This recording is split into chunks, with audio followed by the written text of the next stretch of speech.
Can you perform on stage as a singer while getting a tattoo? Composer, singer, and performer Laura Bowler is showing how this works in the show Advert. She is performing with Decoder Ensemble from Hamburg. It will be performed during November Music 2024. Laura explains to Wybrand Schaap from the Dutch Cultural Press Agency why she wrote this piece. It has to do with tribes and social media.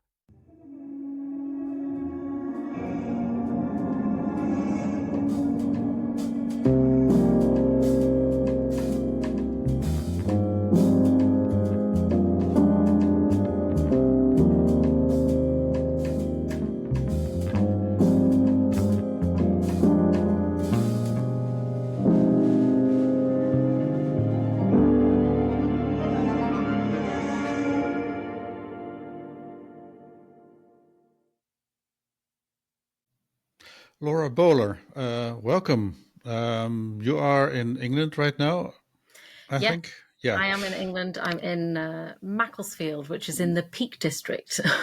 So it's near I think near Manchester. Yeah. Okay, so really somewhere in the up north. Yeah. in England. Okay, so you'll be performing with a Decoder Ensemble from I think.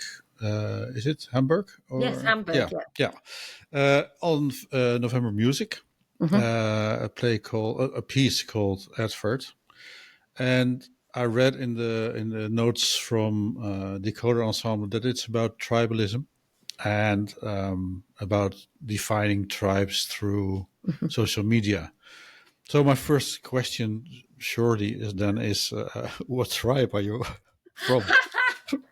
That's hilarious. Well, I think the piece is essentially looking at the current contemporary climate of this desire to be placed into boxes or not in certain boxes and in other boxes. And actually, the piece looks at it from the perspectives that actually sometimes that can be a positive because it gives a sense of, belonging or, it prevents feelings of otherness and things like that.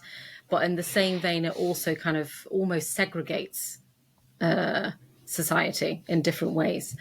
So the piece looks at it from multiple perspectives, and certainly if I'm speaking for myself, what tribe do I belong to? I think one is definitely I'm a socialist, so that's one tribe.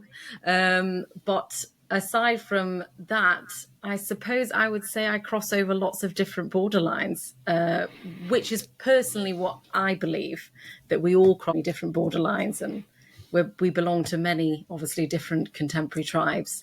But yes, there's this sense of certainly almost using social media and various things to advertise oneself in a specific way to appeal to certain tribes, and also socially in the way that we present ourselves. Like one of the things that is part of the piece is the tattooing. And certainly in the UK, that's a very specific... there's a specific tribe, those who are tattooed and those who are not tattooed. Okay. And there's a lot of, depending on where you are in the country or kind of the area in terms of class, there's certainly a lot of assumptions made about tattooing or the not tattooed. I know that the town that I'm from, which is a very kind of working class town called Stoke-on-Trent, it's post-industrial where the pottery was obviously made. It's famous for pottery. Pretty much everyone that I know that's like friends of my family, none of them like my tattoos. They have lots of negative associations. Oh, really? But I don't care, obviously. Yeah. So I think there's a difference, because I think in the Netherlands sometimes, but that may be my tribe, I think almost everyone is tattooed. I mean, you're the exception when you don't have only one tiny. I mean, so it's I don't know. We have a different sort of class system than in England. They say. We could discuss this for hours, but then again. So, but tattooing. I mean, it's an item in your show, but how do tattoo and music, because you're a composer, how do they relate? It's really interesting, actually. I didn't get my first tattoo till I was 27, and it was when I was learning a piece by Jennifer Walsh.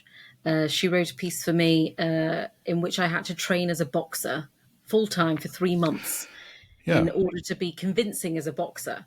And it completely changed my relationship with my body. Completely. I just felt so different, and just incredibly powerful in a way that I'd never felt before. And and all the way through my life, I'd never wanted to get a tattoo, but something about the process of learning to box for 3 months full time and feeling really powerful made me want to mark that moment in some way Really? on my body. And this sense of almost, I think it relates to kind of gender and growing up, obviously as a woman, and obviously the aspects socially of the pressure on women to have certain body types and the effect that that has on your relationship to your body, and then suddenly to have a sense of real control and power inside one's body is such a significant moment. It's quite a few years ago now. I was in my late 20s, I think, when I did the piece. And and so I suddenly felt like I wanted to, it's a sense of ownership of the body, tattooing, certainly for me. And so it felt like absolutely the only option and the right thing to do to mark that. But it's fascinating, isn't it? The psychology of why people get these permanent marks on their body. And what the various things mean to them. But in terms of how it relates to music, obviously it directly relates to that piece and Jennifer Walsh, and she was kind of the starting point of that relationship to my body. But in this specific piece, the tattoo that was designed for the piece, it's a very personal one that relates to a death in my family, the particular tattoo. But the process of having it done while singing, one of the things that I'm fascinated in, and it's because of my training in physical theatre and Grotowski and work like that, I'm really interested in exhaustion in the body and how that then can alter one's performance or change one's voice. And so the kind of split focus required to kind of have someone tattooing you whilst you're singing, and the inevitable tension that is caused by the tattooing, even if you're used to it, there's inevitable tension, of course, because of pain. And then how that then affects the voice and affects the psychology of the performance. And it's really fascinating because I did one performance because the tattooist wasn't well, not having the tattoo. And we just had a video of it. And I found it so much harder in some ways because I got so used to it and how that affected the voice that suddenly it felt like something was just wrong, missing. It was a really interesting experience to do it without. Yeah. So you will be undergoing a tattoo Yes. every concert. Yes. Okay. How much room is there left? Well, yeah, I mean, it's interesting because in the piece the piece is like 55 minutes long, 50 minutes long. And it's the final like 15, 17 minutes that have the tattooing in. So in terms of tattooing, that's quite a short amount of time. They actually can't get that much skin covered in that amount of time. So luckily, there's still lots of room. We're all good. So, but are you the only one getting a tattoo, or is the whole ensemble undergoing the? It's just me, although the percussionist also wants one from the tattooist. But it is just me. And that's all to do with, like, one of the things that really interests me, because I have a few performers that I work with a lot, especially vocalists when I'm not performing my own work. One of the things I'm really interested in is consent from performers. And that goes from, if you're asking them to step outside of their practice in a musical sense, like in a very technical musical sense, or if you're asking them to do performance things that are outside of their practice. And certainly in this piece, I mean, I think asking someone to get a tattoo on my behalf would be one step too far. Yeah, I think so. Yeah. But you said you was trained in Grotowski techniques, and I mean, did you have a theater training before your existence as a composer, or afterwards? How did you become a composer? By the way, Yeah, it's quite. I mean, I did a lot of theatre when I was growing up, and I did a lot of musical theatre actually as well. Like I did a lot of kind of Rodgers and Hammerstein. Played Maria in West Side Story and things like that. And for me, it was always a decision of whether I should go to kind of acting school or whether I should go to music college. And I decided my reasoning for my decision to go to conservatoire to study music was that, well, if you don't go to conservatoire straight away, you're probably always going to fall behind. Whereas actually as an actor, sometimes life experience can make you a better Yeah. actor. So my decision was a very practical one. I was like, well, if I can't decide, it has to be conservatoire first. And then when I was doing my doctorate at the Royal Academy of Music, I also did a master's degree at the Royal Academy of Dramatic Art in London, RADA, in theatre directing and physical theatre. So I directed a production of Sarah Kane's 448 Psychosis. Really, And that's quite heavy stuff. yes, of course To put it it is. mildly, yeah. Yeah, it was one of the hardest things I've ever done, for sure, creatively. And I also did a direction of Edward Bond's Early Morning, which I don't know if you're familiar with, but Edward Bond's a fantastic British playwright. Yeah. And Early Morning was the last play ever to be banned through censorship in the UK, which is quite fun. So I directed that play as well. And then also we did Grotowski training and various other physical theatre training as well, which completely, again, has a transformative aspect on my practice. I'd always had this a leaning towards some element of kind of sacrificial performance, and the idea of, in Grotowski, the idea of the performer making a total gift of themselves. That had always been a part of me, but working with Grotowski's methods then just kind of magnified that, I suppose. Yeah. It's a very interesting development. I mean, I've doing research for this interview. I've seen some old recordings of works by you performed by others. Also, there's one I think from 2011 or 13 or something where you're still very much into classical instruments and classical singing. I mean, it's very to say in relation to your recent work, it's very conventional. So, how did you develop from this quite classical school thing in which you asked from performance some weird things, but not really that weird? I mean, I think it was a mix of the two, really. I think performing Jen's work, for instance, gave me kind of permission almost. It felt like it gave me permission to pursue work where I didn't feel any sense of pressure to align with any sort of British school of composition.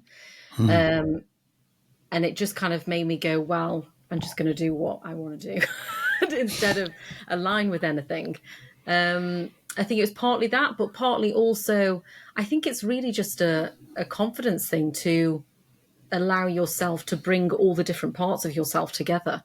And, through studying and doing more theatre directing, that really helped me because it gave me a sense of the whole picture, not just kind of the oral sound world of making work, which really helped. But one of the best things about studying theatre directing and doing more theatre directing was kind of gaining experience of the psychology of people in the room and actually being and kind of understanding like how to bring these things out of people in a way that doesn't feel too pressured, that doesn't make them feel defensive, that enables that kind of practice to be explored and to kind of be a bit more curious. And that isn't obviously something you're trained to do as a composer at all. no. And obviously there are specific groups like Decoder Ensemble that do this kind of thing all the time, like it's part of their practice. Yeah. But when I was earlier on in my career, I was finding myself working with groups, like Manchester Camerata in the UK, who are much more conventional. And so these tools that I gained in order to kind of how to bring these different kind of practices out of players that were completely unfamiliar with this kind of work was incredibly helpful. and just gave me more and more skills and more confident to kind of, I suppose, take more risks. Yeah.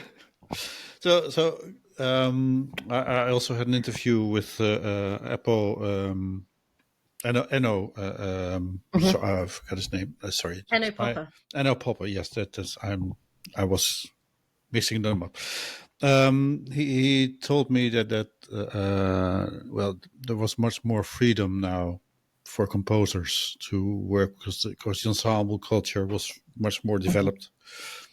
And I was wondering, because you talked about Manchester Camerata, which was a very classical organization. I mean, have they developed also due to work by people like you? Yeah, I think they have, and I think a lot of organizations have. It's kind of like the new music groups have also obviously developed even further.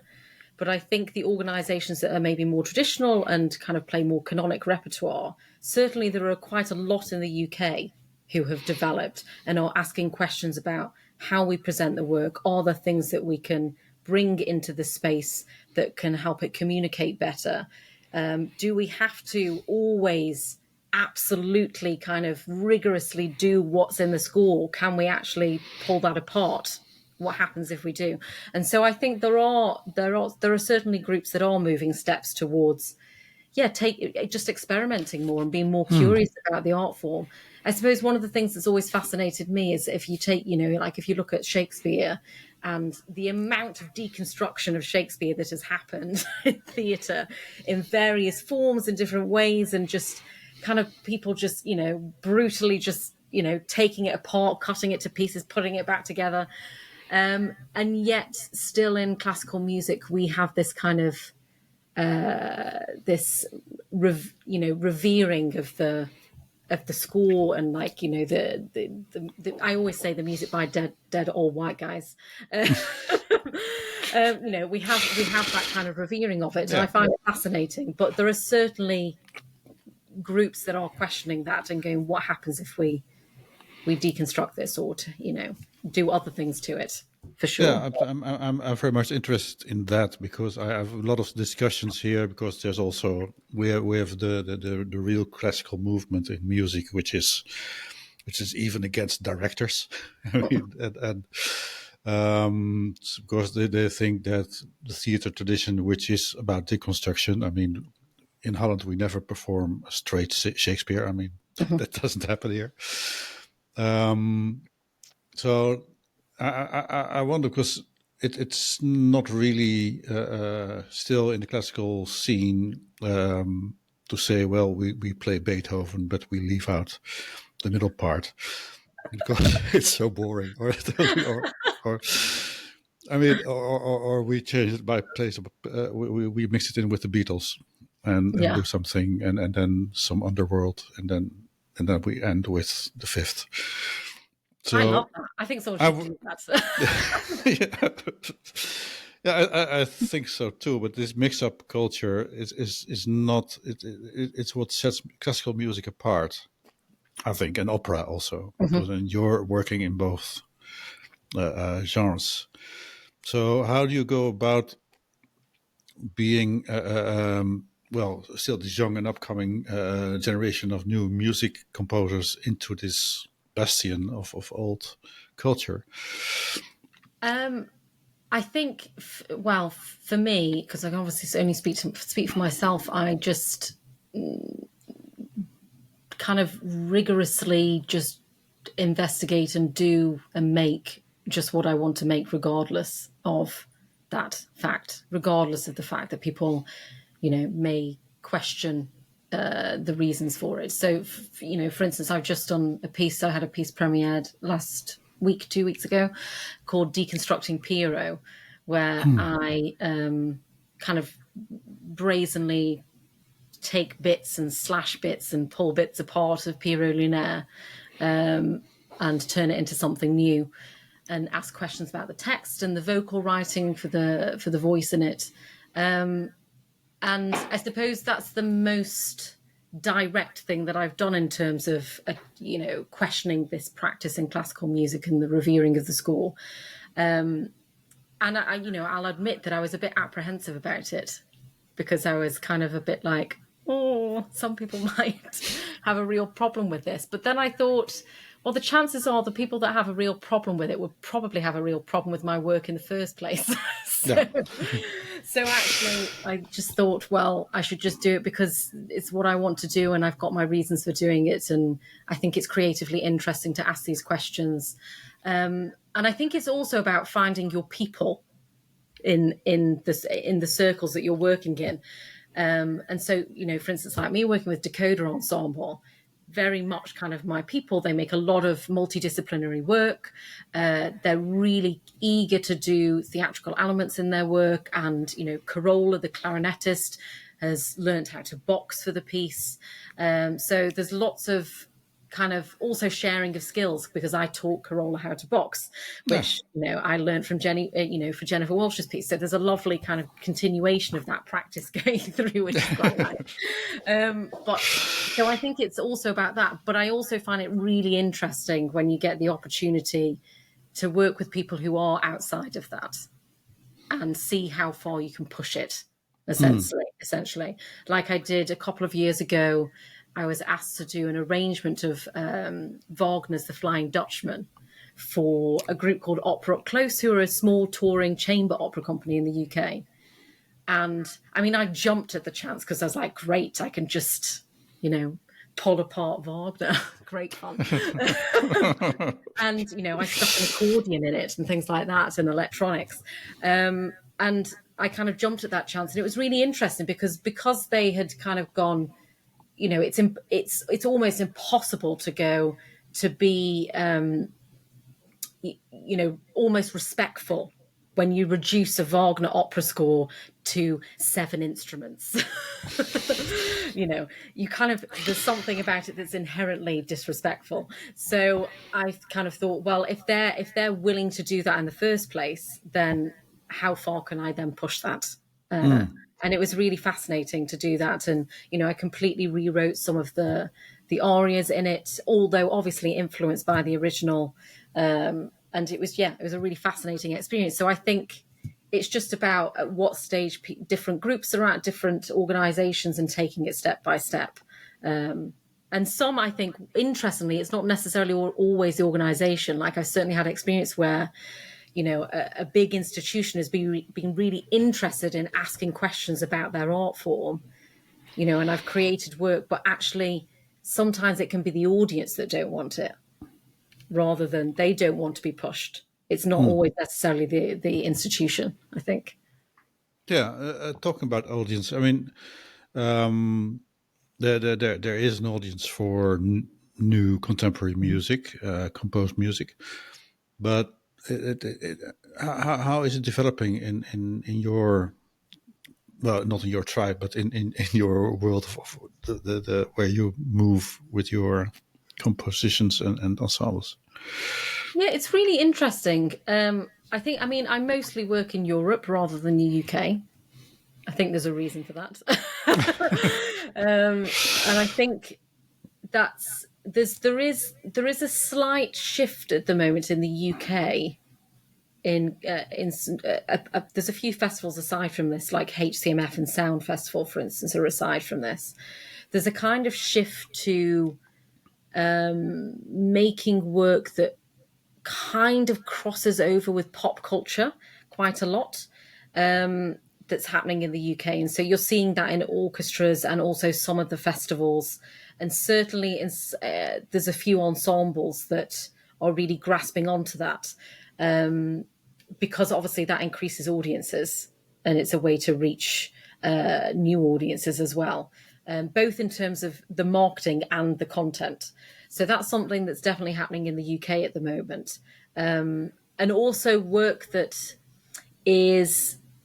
isn't too, I suppose one of the things that I struggled with in the UK is a lot of my work is quite, I suppose, political, and can be quite politically challenging and provocative. So I think that the audiences for that kind of work in the UK are maybe less than they are in certain European countries. But where my work sits in the UK at like Huddersfield Festival and places like that, obviously the audiences are great there at Huddersfield. It never struggles. But I found it interesting that I had a piece premiered at Donna Eschingen recently and I couldn't go because I had COVID. Very annoying. But how big the audiences are there. I couldn't believe it. Like the ensemble sent me pictures and I was so amazed at how big the audiences are for an experimental new music concert at lunchtime, of chamber music. You would really struggle with that in the UK for sure. Yeah. Even at some of the top festivals, that would be difficult. Yeah. Well, November Music is also quite packed, but also in small venues. You're in a quite smaller venue, but maybe because you're new to them. I mean, this is your first time November Music, I think. Yeah. So it's got a very faithful audience. I've already found out. Now it's interesting. You say you're very much political motivated. You're a socialist. I mean, that's your tribe. I mean, Europe is in a bit of distress right now because the extreme right is feeling is winning everywhere. In Holland also we have our issues with the Wilders party. Well, I can hardly call it a party because it's a one-man show, but he's big. How is it possible to have music as a musician, as a composer, to act politically in such a way? Because music is largely found by people non-political. I mean, that's how do you make political music? I mean, certainly for me, I very, very rarely write anything that doesn't have multimedia text in some way. So inevitably that can make it more direct rather than something that is an abstract work, which without a program note could be interpreted in many different ways. But certainly for me, I think that I'm really interested. There's certain subjects that I think are different, certain societal issues that are different. So, for instance, I've made work about sexual violence against women where it's, there's very direct. There's nothing grey about what the content is and what the provocation is. And again, about the climate crisis as well. I've also made work about that. That's, again, very direct and is, I suppose, more provocative. Whereas there are other things that are a bit like Advert, where it's a bit more grey. It's tricky. And it's really, the work is always trying to, I suppose, provoke people into conversation and dialogue, essentially. And for me, I've always thought that if one person in that audience then has a conversation with one person who maybe is in their family and doesn't really go to concerts or whatever, I'm kind of not, in some ways, less interested in them into being introduced to the music and more interested in what that conversation then can then do and the repercussions of that. And even if it's just a single person, it's worth it because we only make change through degrees of obviously change happening from small to large. But in terms of, I find it fascinating at the moment about the political state and obviously the swing to the right. At the moment, scary and fascinating.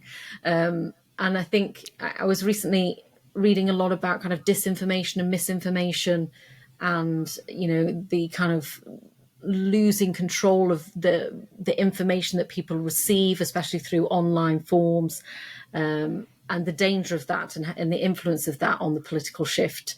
And actually, I was reading this article that was about the things that are kind of most threatening to the human race at present. And obviously the first thing that we think about is the climate crisis, but there's the kind of the size of the problem, and then there's the immediacy of the problem. And in this paper, it was fascinating because it was kind of arguing that actually, in terms of immediacy, the problem that we need to address is misinformation and disinformation because of the repercussions of that.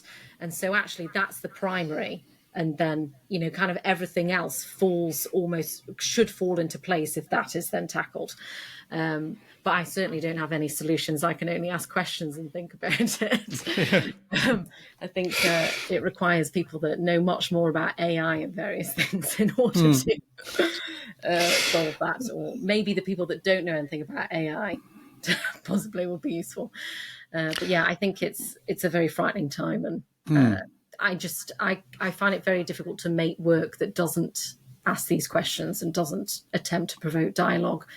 Because then I'm kind of like, well, maybe I should just be a nurse if I'm not doing that. That's genuinely how I've always felt. Heal people, yeah. Yeah, I have a real sense of, I think we're incredibly privileged to make art of any kind. It's such a huge privilege to make a career doing it. And so I'm kind of like, well, if I'm going to do it, then I need to at least try to affect some sort of change or dialogue in some way. How do you do that in planning Advert, your show? I mean, I suppose Advert came out of what's interesting for me is kind of as the artist community that I'm obviously surrounded by, is kind of everyone is generally very accepting, and everyone is very open-minded generally, and that kind of thing. Whereas where I'm from originally, and the people that are from my life outside of music and in my hometown, it's very different. It's a very different thing. And so I've always been interested in that kind of duo that's playing all the time in my life, and those two environments that I exist in. And I suppose Advert came out of various conversations with people, and really complex, nuanced conversations, and some with artists about the feeling that certainly in the UK, for instance, if we look at the Arts Council, this is one of the provocations as to why I made the work. A lot of the Arts Council funding now in the UK is more about, it's hardly anything to do with the work itself, the art that you're making, as an entirely about who it's for. And then also the kind of educational community aspects, which obviously is incredibly important, and I'm also very interested. But I also think art is just important on its own as itself. Yeah. And that was one of the things. And so when you're filling out an Arts Council form in the UK, it feels like you're having to use every possible useful thing about yourself that's nothing to do with your art in order to get the funding. So things like the fact that I grew up in a kind of a working class town and I didn't go to private school, those things are classed as useful in some way, I think, for an Arts Council application in the UK. And there's things about obviously your identity that you might want to keep private, like in terms of kind of sexuality and things like that. You may not want to use it in some way in your work, and some people do and some people don't. But there's this sense of almost pushing people to kind of reveal things about themselves. Like I've had the experience of giving lectures, for instance, about my work, The Blue Woman, which was written for the Royal Opera House, that centres around kind of the fracturing of the female psyche post-sexual violence. And I've been in a position where I've had people questioning my reasons and my right to make the work, which, I'm not going to talk about now because it's very personal, but in the same way, I didn't want to talk about it in a lecture. And so it's quite interesting that almost people are being forced to push their identity to the forefront. It's entirely a different, every artist's choice as to whether that's part of their work or not, and how much of it is part of their work. And so I think a lot of Advert is in some way a provocation about that. And so it is a provocation to the arts industry in lots of ways. Like there's a whole section which is a kind of magnified self-pitying artist where I sing, is it me or my art? And it goes through various identity things about myself, like, various things to do with, like, is it because of my sexuality? Is it because of this? Or is it the art? Like it's very kind of like self-pitying, this section is, and intentionally so. And the sound vocally is a very ugly sound that I'm making and very kind of exaggerated. And so a lot of it is to do with that, and it's a provocation to how we think about this and what we're asking of artists to do when they kind of have to put everything of themselves at the forefront when making the work. And certainly that's a factor in the UK. And I think obviously there are artists that I know and composers that I know that make incredible non-political, non-identity based art that is entirely abstract. And it's really difficult for them to get funding in the UK. It's really difficult. And I just don't think it should be. And I think, in a lot of ways, Advert is in some ways about that. Mm-hmm. Yeah, I think the problem you have in the UK is a bit the same like in the Netherlands. At least there's a lot of discussion about the demands that are posed by our arts council. So that's quite interesting. I mean, I think also that maybe social media are forcing people to reveal their identity behind their. I mean, well, everyone is anonymous on say X or like that, but it not so much what you say as what you think is important. Yes. Well, your thoughts are private. Yeah. I mean, I think one of the things so at the beginning of the piece, the text is essentially, I did like a speed writing thing for the text, and then my partner, who's a dramaturg and writer, kind of then makes my text better, basically. Because I'm not a text person. So Sam Redway is a dramaturg and writer, my partner. My wife is my editor, so that's well, there you go. And so for the opening of the piece, like it starts off with this list of things, of which some are like flowers, chocolate, kitchen towel, like various random things. Although these random things came out of this speed writing thing where I basically wrote down for 10 minutes the first things that came into my mind in terms of what's important to me in my life. One of the really interesting things is that music didn't come up, which I think is really funny. And yet, like, cherry tomatoes came up. I don't know. But, I mean, it starts off with this kind of, this surface level sheen of just these nouns of things that are in some way a part of my life on an everyday in everyday existence. And then kind of the next layer starts to unravel it, and these nouns become part of sentences and start to reveal a bit more about the narrative and the life surrounding these various things. And then following that, we start to kind of unveil the real truth underneath those things. And so it's a little bit like what you were just saying about social media. We have this version of ourselves that we present, and we have our private selves. And so some of the text that's used in the piece is by a writer called Edwina Barbosa, who wrote this incredible book called The Wealth of Selves, which is another thing that feeds through the whole piece of how we are multiple and are always multiple and are always changing.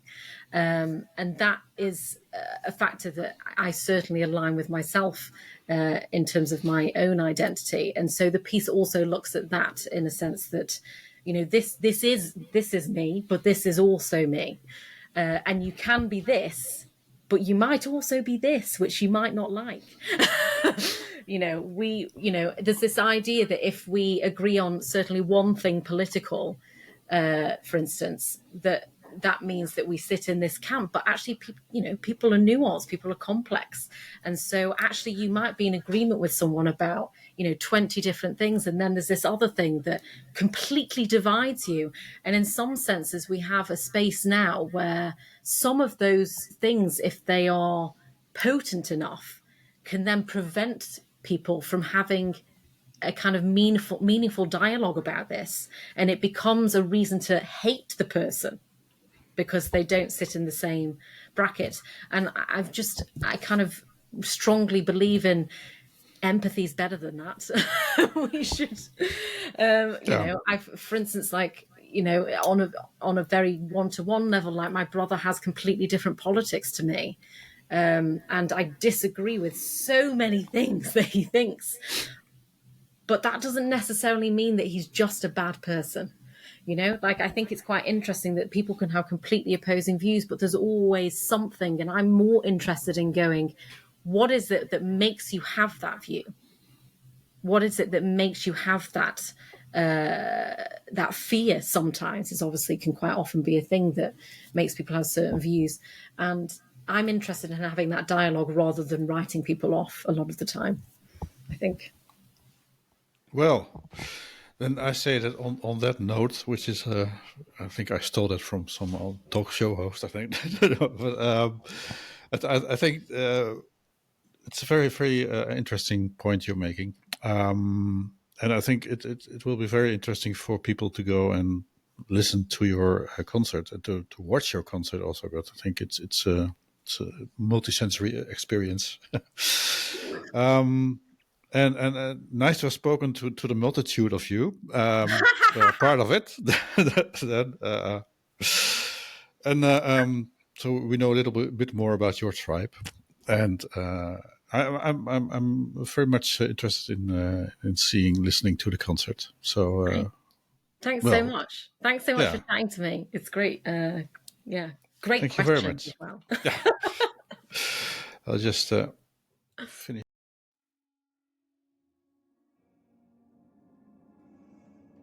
Wist je dat al meer dan 400 professionals en kunstliefhebbers lid zijn van Cultuurpers? Word ook lid via nieuwsbrief.cultuurpers.nl en geef je support aan onafhankelijke journalisten met een hart voor de kunst.